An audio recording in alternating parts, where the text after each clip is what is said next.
This week's episode of the Remark is written by Marble Hornet's Tim Sutton, which is appropriate as he has a lot of experience in writing for characters that are very tall and don't do much except stand around looking at things. Also in writing for characters who wear masks and get the shit kicked out of them a lot.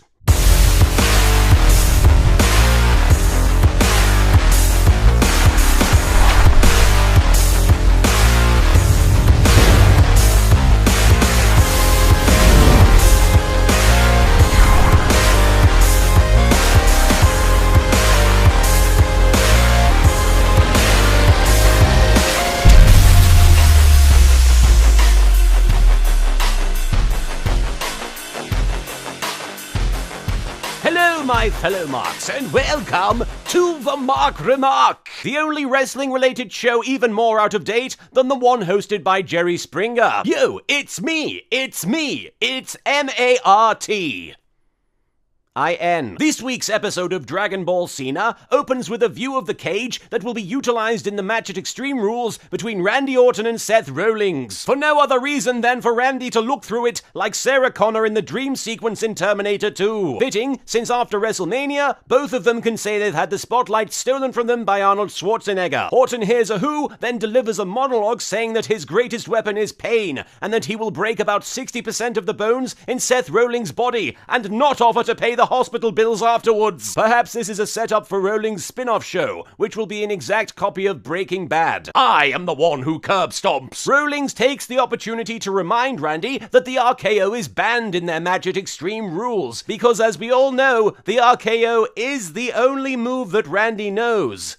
So it'll guarantee Seth's safety. This makes Orton angry, and he claims that he will take out his aggression by RKOing every son of a bitch that he sees, which means that either the WWE has installed some sort of protective shield that prevents the wrestlers from seeing the thousands of people around the ring, or Randy Orton is a big fat liar. Next, Dean Ambrose has a preview match with Luke Harper, which goes on for about 3 minutes, which for a preview is pretty bloody good, as it's the exact same length as every other Raw match we see. During the match, the announcers repeatedly tell us that these guys just don't like each other, which could literally describe every single rivalry in the WWE's history, except for the one where Edge and Booker T fought over shampoo. In that one, they just really wanted to represent shampoo. They were wrestling over shampoo. Edge and Booker T wrestled over shampoo. 2 grown men had a fight because of shampoo. There was a WrestleMania match in which the heavily predominant theme was shampoo. The feud was pretty poo. Someone reminds Luke Harper that it's bath time, and he runs away. The Nacho Libres took on the Who They for a shot at the tag team titles at Extreme Rules. The New Day shock everybody by having character development. Speaking of things without character development, Randy Orton shows up and delivers the RKO to everybody. Curtis Axel takes on Fandango. Oh right, because Fandango's a good guy now, because he blamed all of his problems on a woman and then started aggressively pointing. Truly, there has never been a more noble warrior. Triple H comes out to talk about how great Seth Rollins is and how he won the title at the greatest WrestleMania in history. A fact that Triple H's own WrestleMania entrance can definitely attest to. He then goes on to make a huge announcement about something that was a huge announcement yesterday, so it was a surprise to nobody. But still huge. But sadly, it had nothing to do with shampoo. That's right, the WWE is bringing back America's Next Top Wrestler, also known as Tough Enough. The show that, according to Triple H, will give everybody the chance to live their dream of having the shit kicked out of them by men 3 times their size. Or by women slightly smaller than them. Yes, Triple H says, who hasn't dreamed about stepping in the ring and becoming a superstar? What would it be like to stand on the most prestigious, respected, and above all dignified stage of WrestleMania? In fact, he says, being a WWE superstar is better than any dream you could ever have. Honestly, my dream was to simply discover whether mankind had any value or meaning in a vast, uncaring, and ultimately hostile universe. But yes, you're right, getting my teeth kicked in by a man in a sparkly vest sounds much better. But Wrestling with the Stars is back with a twist this time. Now the WWE is taking video submissions. One has to wonder how many ukulele covers of Smash Mouth's All-Star the WWE will receive before declaring the whole thing a wash. So if you want to audition for I'm a WWE Superstar Get Me Out of Here, simply send your ukulele covers of All-Star to WWEToughEnough.com. But what's this? Now Kane is coming out and he looks quite angry indeed. Or is that just his face? After rolling down and handing Seth Lyons the victory last week, Kane has decided that he's had enough of the authority and he's handing in his 2 weeks' notice, having just received a job offer from a Subway in Akron, Ohio. Also, he got a great offer to appear in a shampoo commercial. I know it doesn't make sense because he's bald, but still, shampoo. After some more rolling from Seth complainings, Triple H decides to give Kane the job of being the Gate Guardian, one of the most powerful cards in all of Duel Monsters. In reality, though, he's just going to be standing next to the steel cage and guarding the door, the sort of glorified club bouncer role that Kane was born to play. Sadly, he has to turn down the job promoting shampoo. Backstage, Triple H tells Kane that he is no longer all fire and brimstone, to which Kane responds by putting on a powdered wig and reciting Sinners in the Hands of an Angry God. Next up is Naomi Zero Charisma taking on Bree, a small township a short ways outside of Hobbiton. Nikki Bella sits on commentary and cheers on her sister, yet she never once mentions what kind of shampoo she uses. And then Nikki loses to Naomi's reenactment of the human centipede. Next up, Heath Slater confesses his intentions to challenge John Cena for the United States Championship to one of the co-stars of the movie Babe, before promptly being RKO'd face first into his salad by Randy Orton, in an attempt to enforce the newest dietary provisions in the WWE's wellness policy. Speaking of people that could really use shampoo, Roman Reigns makes his way to the ring by coming through the crowd, making the audience 100% to blame for any promos that might ensue, as they could have easily stopped him. I don't feel like talking. I feel like fighting. That fight comes in the decidedly not big show for once, Bo Dallas, who declares Reigns the Tim Tebow of the WWE. Roman Reigns kicks him down, and with all the gusto of a man who is forced to say horrendous dialogue in order to keep his job, turns Bo's catchphrase back on him. And you can believe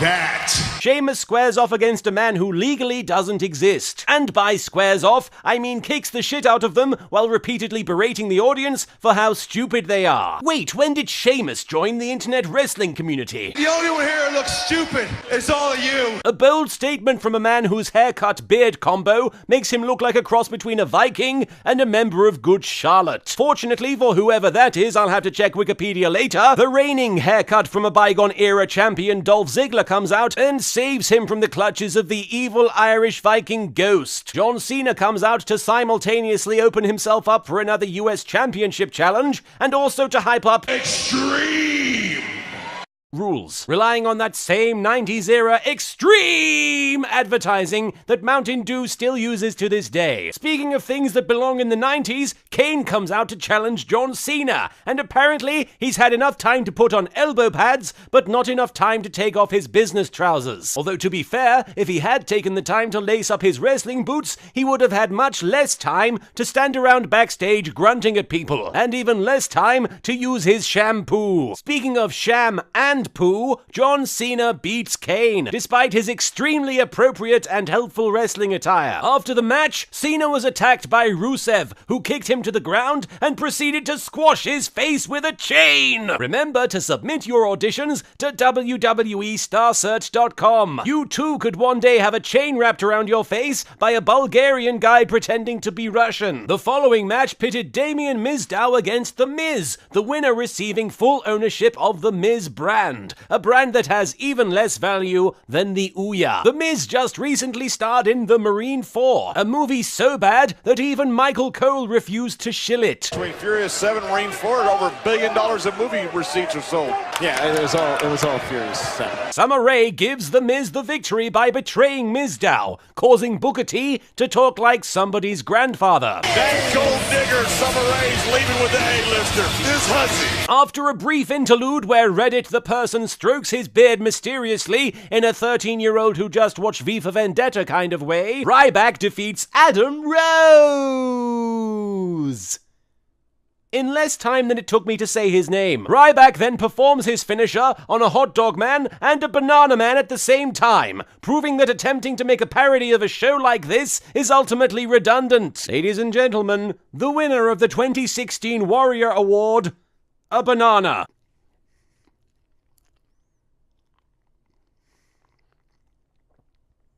Oops. The final match of the evening pits former Whitesnake bass player Dolph Ziggler against Seth Rollins for the WWE Championship belt. A match that, much like the Star Wars prequels, is robbed of all of its tension, as there's a cat on my back.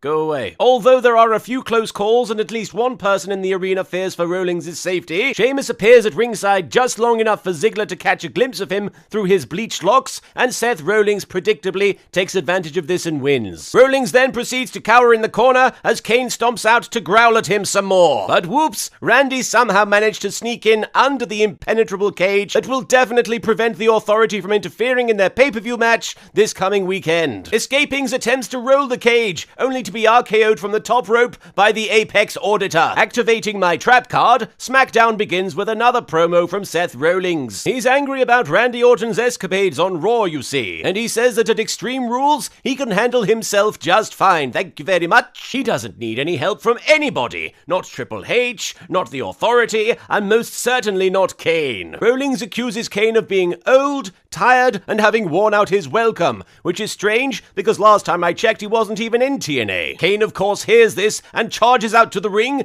to roll Seth confrontings. And Rollins reminds Kane of Triple H's words on Raw, that Kane is a former monster, because historically speaking, only wrestlers with hair a foot long could be placed in the monster category, which would explain The Undertaker's loss last year at WrestleMania. Also, without that status, you can't take full advantage of shampoo. Kane says that he's not a former monster, and that he can chokeslam Rollins straight to hell. Or at least through the announce table, which, let's face it, at times may as well be. Kane reminds Rollins that since Triple H isn't here tonight, he is the sole member of the Authority to be answered to. And since Kane both rolled over for Rollins last week on Raw, and is going to be the Gatemaster General at Extreme Rules, he believes that Seth owes him a huge favor. We then cut to a 3-hour segment of Seth Rollins helping Kane move into his new apartment in Akron. Kane demands that Seth Rollins lay down for him, or he will Reach down your throat and rip your guts out! Which would have been a lot more intimidating back in the day when Kane didn't look like he'd just picked up the kids from soccer practice. Rollins lies pathetically in the middle of the ring for a moment or two before Kane goes, "It's just a prank, bro," and says they're both on the same team, which is why he'll be fighting Dean Ambrose right now. Dean Ambrose staggers out to lay a few blows into Rollins until Luke Harper appears, and then J&J Security, and then Roman Reigns, and then the Archie Engine realizes that it can't render more than 6 people in the ring at a time and crashes. Next up, there's a tag team match between Flipmaster Neville and Being Flipped Off Master Dolph Ziggler, taking on the tag team force of Lame and Lamer. Neville demonstrates all the moves he memorized during his stint in high school cheerleading before Sheamus hits the ring and proceeds to toss Neville around like a deflated beach ball. Speaking of slowly deflating things, 2 potentially successful superstars win a match on SmackDown. Remember to submit your videos to the Tough Enough website, and you too could be a famous superstar, like this guy. Or whoever the fuck that is. Meanwhile, Jerry Lawler tries to figure out how to download the My Idol app. Another faux mysterious video promo from Edgelord McGee, and we get a Divas wrestling match between Naomi's weaponized ass and Natalya, the certified Canadian. By the way, did you know Natalya's from Canada? Naomi wins by breaking the cardinal rule of never going ass to mouth. You never go ass to mouth. Next up, King of Bulgarians goes up against Hungry Ryback to show him the power of the Russian chain. Things must be difficult for Rusev, as being in a PG-13 environment, he's not actually allowed to use the chain in any kind of genuinely intimidating way. It's like Michelangelo in the UK version of Teenage Mutant Ninja Turtles. Because of censorship, he wasn't allowed to use his weapon, so he just sort of stood there and watched everybody do things. That's what this kind of feels like, contributing literally nothing. That describes what Rusev's doing and or SmackDown. Backstage, Seth Rollins and his posse meet up with Luke Harper to make sure that he's not too crazy to get in the way of them winning the match. While Harper stares off into space, wondering about such things as what kind of mustache wax to buy, or whether or not the local Bass Pro Shop is still hiring. He gets angry at the authority for breaking his concentration, as he had just gotten the answers to his interview questions sorted out. After this, New Day comes out, claiming that there is a plague in the WWE universe, and that plague is a lack of positivity and smiling, and worst of all, a lack of clapping. I don't know about smiling, but there's definitely a lack of clapping, and compelling talent, and quality writing. Cesaro shows up to wrestle Kofi Kingston, and then loses because nobody connected with him because he's Swedish. Right. Which brings us to the main event, surely at least a few of you have been waiting for. Dean Ambrose and Roman Reigns taking on Seth Rollins and Luke Harper, with Kane at ringside, just wishing this was a lumberjack match. As do we all, Kane. As do we all. The match ends when Kane totally accidentally, on purpose, throws Seth Rollins to the wolves. Presumably, he was at least subconsciously envious of Rollins' ability to use shampoo. Will the illegitimate champion be able to legitimately defend his illegitimate championship legitimately? Will Roman Reigns be able to put the Big Show and everybody else out of their misery during his match? And will somebody at least one time do something remotely hardcore at Extreme Rules? Catch it this weekend on Extreme Shampoo. I mean rules. No, I don't.